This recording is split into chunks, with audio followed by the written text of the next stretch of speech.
Well, here we are, getting ready to leave for Camaro Fest. Crew. No one wants to say anything because it's 7:30 in the morning. Now. Well, I mean, I've been up since 5. We were gonna leave at 7, but Andrew just showed up 5 minutes ago. Yeah, right. 7 on the dot. 10 minutes ago. Okay, We're probably I was still wrong. not gonna leave for another half an hour because of you. No, I'm just waiting. I'm ready. I'm ready. You ready? I'm ready. Let's go.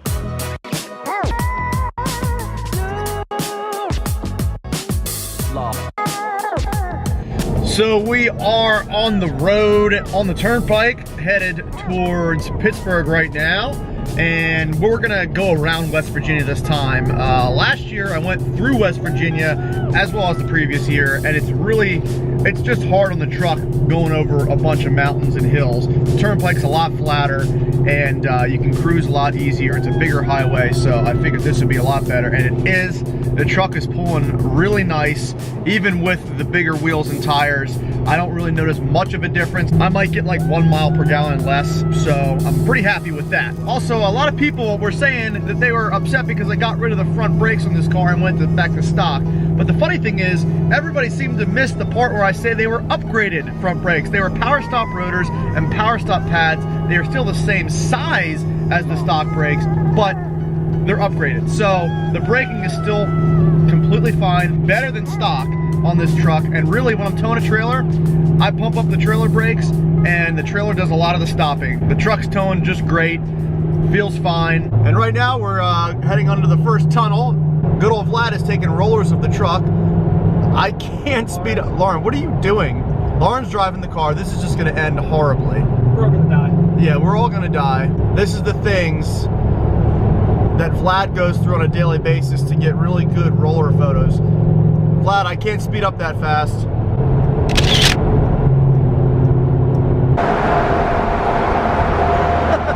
Did you get anything good? Yeah. You did? The last one turned out okay. Okay.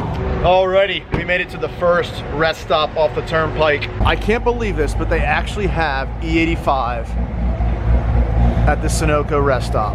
That's awesome. If I'd have known that, I wouldn't have stopped at home and got it, because I needed to fill up a 5-gallon jug. We're gonna fill the truck up. We got the Nova Stretch on the car, doing its job, keeping the bugs away and the road dirt and stones and everything. Well, we're back on the road now, and I had to make a longer than normal or longer than expected pit stop because one of my airbags was leaking and I lost all the air, and then that in turn loses all the air in both airbags because the lines are all connected.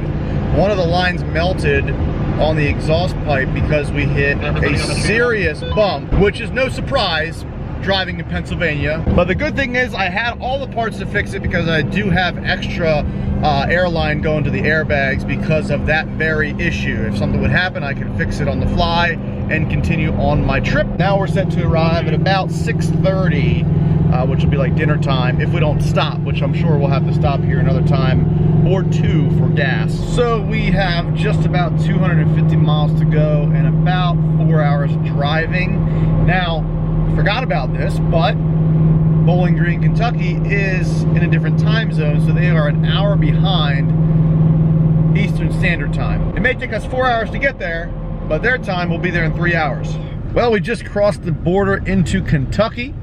We're a little over 200 miles away from Bowling Green. We are hitting some pretty good traffic because while we just passed Cincinnati, Ohio, we're still sort of near the city. So it's been pretty much stop and go for the past 20 minutes, but looks like we're just getting to the tail end of it. It should be pretty much a straight shot from here. Hopefully we won't run into too much more traffic, but we're set to arrive around 7:40. So probably have to make one more stop for gas and then we'll be good to go. So we are just getting into the city of Louisville, Kentucky, and we got a little over 100 more miles to go till we reach our destination. We just filled up, so we should be good. We won't have to stop anymore, so our next stop will be Bowling Green, Kentucky. All right, so we are only about 45 minutes away from the hotel. We crossed into the other time zone, so we gained an hour or lost an hour, however you put it. I don't know, but it's been a long drive. There's the old twin turbo ZL1. piloted by none other than Lauren. There was a brand new 2019 ZL1 1LE that passed her, or passed us, and Lauren said she gave the guy a thumbs up, and now they're best friends. If you're watching this video, you're now best friends. And here we go, getting off the exit to Bowling Green. We have made it. Only a couple more miles to go. We should be at our hotel. It's starting to drizzle a little bit, spit on us. Tomorrow I think it's gonna rain, and hopefully it's not showing its ugly face too soon. It would not be a Camaro Fest trip without rain, let me tell you. Ironically, we hit it here literally in the last 2.5 miles of the trip. The destination is on your left. Holiday Inn University Plaza, Bowling Green. And we have arrived at the Holiday Inn University Plaza in Bowling Green, Kentucky. Now I just gotta find a place to park this truck and trailer. If it's the same as last year, which it looks like it is, park right here where all the trailers are. Looks like some people have already arrived. I remember I parked right here last year, but this guy stole my idea. I think I'm just gonna go straight in, go all the way at the end here. Alrighty, so found a parking space in the grass. Here's Andrew. This is your new trailer. You just closed it up. I just closed it. I can open it back up. It's pretty easy. Okay. Here we go. Who's calling me? Lauren's calling me. Don't answer it. Okay. I don't need to talk to you. Did you hear that, Lauren? That's why I didn't answer your phone call, because Andrew told me not to. Fancy? Fanciness, and then Lift here. Oh, I see. Yeah. Okay. Nice little steps there. It just fits your car, looks like, width-wise. there's a little bit more room to go. I might have come in a little sideways. Yeah. Or the rear straps might not have been completely tight. Okay, good going there. Yep. So you're supposed to check I did. every time you pull over. Straps, Okay. But not the rears. not the rears. Yeah. Usually if the fronts are tight, it's pulling the rears. So we're gonna head to our room. I think we're just gonna chill out. What? Nah, I may have said rum. I think I said room though. We're gonna chill out tonight and I'll catch up with you guys tomorrow morning. Well, here we are. It's morning. And I'm still wearing the same shirt as last night. Oh, I've used the bathroom. What? Oh geez, this is the third person that's used the bathroom this morning. Poopery didn't work for me. No. That rhymed. That's the new slogan. Poopery, it didn't work for me. It did not. Let me tell you. Yours is above the water. Yeah. When your poop crests the water, Yeah. poopery, Ineffective. yeah. Got my NOS energy drink because I need some today. We got the door open to the hotel room because it smells like crap in here. Yeah. Oh.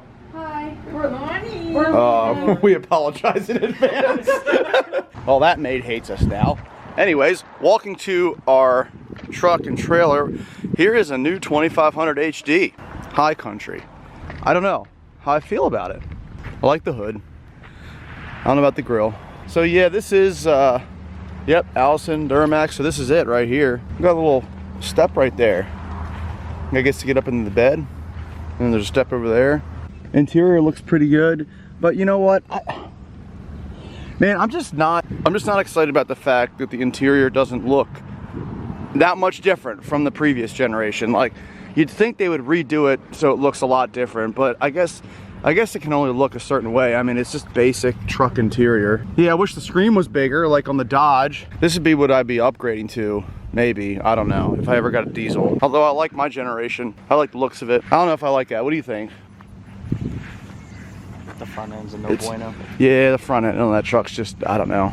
I like mine because it's like simple though. It's a little more simple. That truck just has too much stuff on it. Like Persian cat. There you go. Persian cat. There you go. So we are gonna head to the track. We're going to drop the trailer and get our spot for tomorrow. And I don't think we're gonna set much up. I just wanna drop the trailer and get the stuff out of the truck bed as well. Already seen some Camaros out today. It's Thursday. The show is, well, the main part of the show and event is Friday and Saturday, but looks like there's already some Camaros cruising the streets. Pretty awesome. Alrighty, so we are parked at Beech Bend Raceway. This is pretty much gonna be our spot. We got my trailer.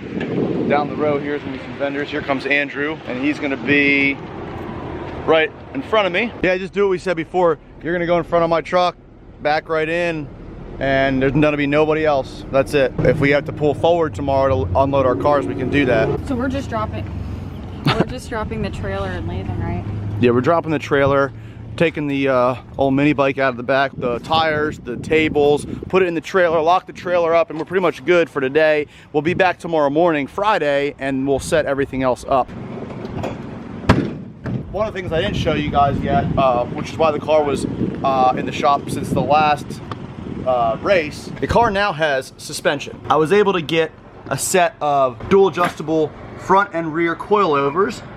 You can see them right there, right above the AKP 15-inch conversion. You can kind of see it under there. It's gonna be hard for me to really get under there. So the cool thing about having this now on the car is that I'm gonna be able to adjust whatever I want front and rear, either compression or rebound on the car. If the car's squatting too hard, I can make the compression a little tighter in the back. If it's unloading too much in the front, again, I can make the compression hard. If I want it to squat harder and it's not coming up in the front as much, I can make the rebound soft in the front, and vice versa with the front and rear. So I have a lot of adjustability with those, and I think it's going to help get the car out of the hole, because that's pretty much the hardest thing, is getting the car to leave with the new setup. So this should solve most of my issues for now. The only thing that I might run into is the fact that the rear end in the car is stock. Now, it is a 9.9-inch rear end, and it's one of Chevrolet's, well, one of GM's biggest rear ends they've ever put in a sports car, Camaro, Corvette, whatever.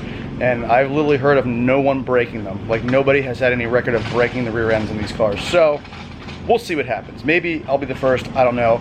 But do have the upgraded axles, 1400 horsepower axles from Drive Shaft Shop. So the rear end, other than the diff, should handle the power this car is going to put down if I can get it to hook. I'll probably be testing the car tomorrow, Friday. Then there's some racing events on Saturday that I'm going to be in as well. So once we can get the car dialed in, good enough to race, should be good. It's gonna be a little hot this weekend, but that's expected. It was hot last year too. So we'll see what the inner chiller does, see if that puts in some work with the trunk tank as well. If we go up front here to the engine bay, also got a new alternator, Power Bastards alternator, and it is definitely working well. It's charging the battery. Everything's keeping up with itself, so it's not losing the charge. My other alternator was just not keeping up. There's so much on this car now, so many things running at once, that the factory alternator wouldn't keep up. The first two passes I made on this car in the last event, the car was running on really low voltage, which was bad, so it was making less power, one, because of spark, and two, it shut off halfway down the track the second pass. So it was just not enough voltage to keep the car running. This alternator should do the trick, seems to be working great. And the only other thing we did is bypass valve right over there for the inner chiller. What that does is instead of the coolant going through the blower and then cycling through the inner chiller and chilling it down and going through the blower again, it bypasses all the coolant to the blower. So it holds the current coolant in the blower, and then the rest of it gets shut off all the way back to the ice tank and just keeps cooling and going in the ice tank. So it cools down a lot faster, it cools down a lot colder, and then when I'm ready for it to go to the blower and cool that down, I hit a switch and the bypass valve opens up. All that freezing, I'm talking freezing cold coolant, goes to the blower, cools it down instantly, and I'm pretty much ready for my pass. And that way I have a huge reservoir in the back. Like I said, I have a 7-gallon tank. All that freezing cold coolant I'll be able to use down the track, and I'll have more than enough for a quarter-mile pass. So it'll keep the IATs down a lot. And we're pretty much going to test it out this weekend. It's going to be put to its test because it's going to be 90 degrees here in Kentucky.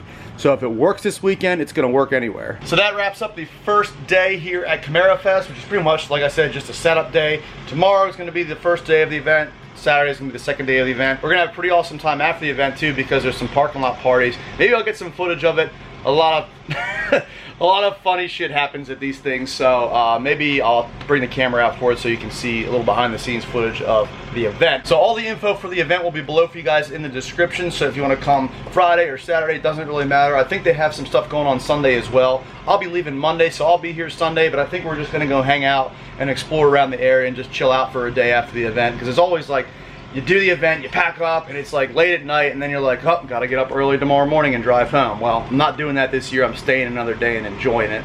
So, if you guys enjoyed this video, please be sure to give it a big thumbs up. Make sure you hit that subscribe button if you're watching me for the first time, and have a great day. Oh, and another thing I forgot here, if you're going to find us at Camaro Fest, just look for the wacky, waveable, inflatable, waving... Just put the clip in already. Wacky waving inflatable arm flailing tube man. Wacky waving inflatable arm flailing tube man. Wacky waving inflatable arm flailing tube man. Yes, that clip right there. Except ours will be red, white, and blue.